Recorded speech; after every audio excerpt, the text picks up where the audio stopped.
is a celebration hop for Catherine Kelly, the founder of Team Tiny. She has reached 1,000 subscribers. This hop is hashtag driven.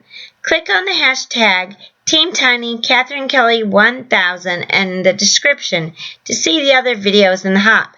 Please take time to stop at each of the talented participants on the hop. Leave a comment at each stop and please consider subscribing. The more channels you leave comments on, the more chances you have to win from many prizes available. Some prizes may only be available to continental U.S. residents. Please include your country in your comment. Also, you must be a subscriber of Catherine Kelly's channel to be eligible to win, so don't forget to subscribe to her channel. All the details, other requirements, and prizes available are listed in the drop-down box below. In order to celebrate Catherine Kelly's 1,000 subscribers, our team was challenged to either case one of her cards or use one of her videos as inspiration or use a technique as inspiration that she used. I watched several of her videos and she uses a lot of cool techniques that I do want to try. One thing that you do notice when you watch her videos is that she mostly makes cards to donate to cards for kids. And one of the videos I watched, she made some Braille cards to donate to this organization. And she used BrailleTranslator.org to come up with the Braille. So she plugged in what she wanted to say in Braille, and then it can print out. You can do a mirror image and punch it out, or I just did a regular one, and how I changed it up is I used enamel dots to do the dots for the Braille, so that when they read it with their fingers, that you can feel the dots. When you use BrailleTranslator.org, it changes the words to an image, and then you can plug that into a Word document. And that's what I did to print out a front and a back for the card. And I'm going to send this to actually a friend of mine. She has a daughter that's going to be turning 5 years old, and she's blind. And I know she's learning Braille, but I don't think she knows very much. So I put the written form above or stamped it below so that her mom could read it to her. When I printed out the front panel, the word Scratch and Sniff didn't print all the way on my inkjet printer, so I went over that with a black microfine pen. I discovered when using the enamel dots that you want to make sure that you shake it, and I also practiced on some scratch paper ahead of time to make sure it was coming out at a good pace.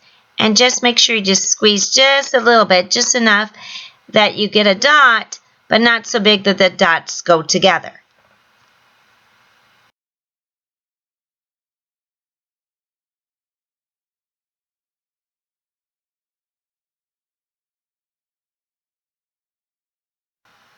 I wanted to add an element to this card that the little girl that I'm sending this to can enjoy. So I've seen people do scratch and sniff cards, so I decided to do that. And I'm using ice cream cones from Lawn Fawn Sweetest Flavor. So what you do is you use clear embossing powder, and I'm using clear embossing powder from Ranger, and you do 2 scoops to 1 scoop of whatever you're going to mix in to make the scent. So on my first jar, I'm putting in hot cocoa mix. And then the second jar, I'm doing vanilla pudding. And on the third jar, I'm doing raspberry lemonade that was all sugar-free. You don't want to use anything that has sugar in it because then when you use your embossing tool, it will burn.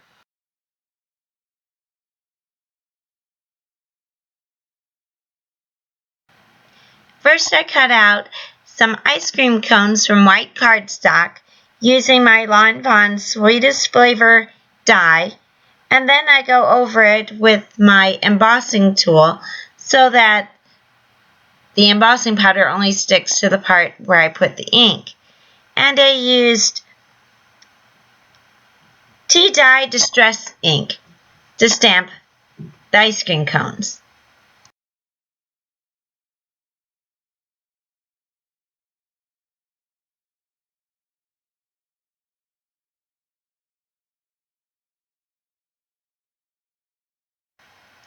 I'm using clear embossing powder to emboss all the ice cream cones. I like using tweezers to hold the item so I don't burn my fingers.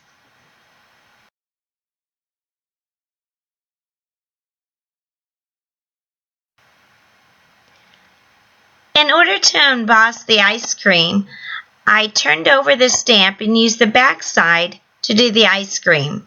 And then I taped off the cone so that I'd only stamp the ice cream part. I used Vintage Photo for the chocolate, and then I used my chocolate embossing powder. For each of these, I stamped it twice or more times to get enough ink on it, and then also I embossed each cone with the ice cream twice to make sure I had enough scent. I used the same technique for all the ice cream cones. Now I used scattered straw for the vanilla, and I used picked raspberry for the raspberry lemonade. Now I found out the drink mix had the best scent. The chocolate mix, you could smell all right. The vanilla is kind of hard to smell.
To decorate the inside of the card, I stamped the ice cream cone with picked raspberry on both sides of the sentiment. I used my Scotch ATG gun to adhere the inside panel to the inside of the card and also the outside panel to the outside of the card.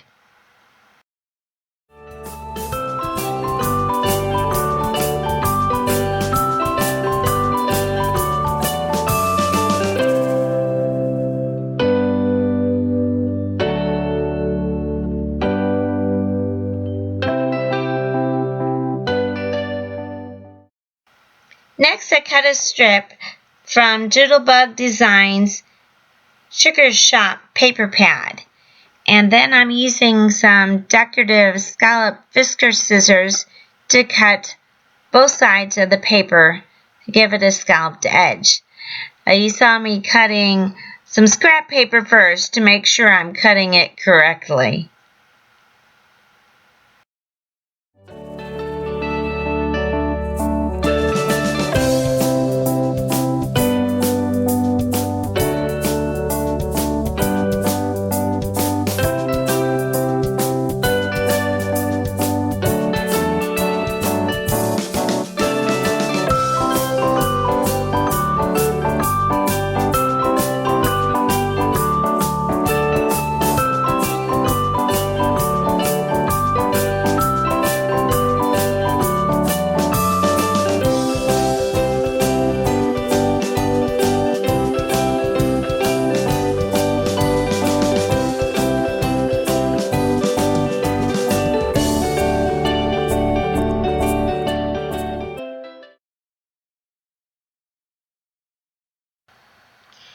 After I finished the card, I decided it needed a little bit more pizzazz for those that would actually be viewing the card.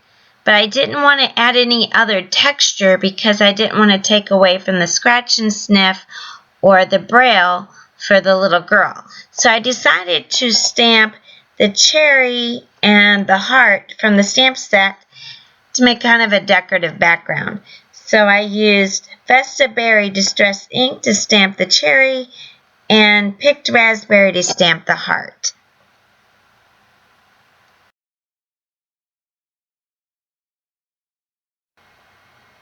I hope you enjoyed this card and the process I went through to make this card. Please subscribe to my channel and leave a comment for more chances to win in the prizes. Thank you.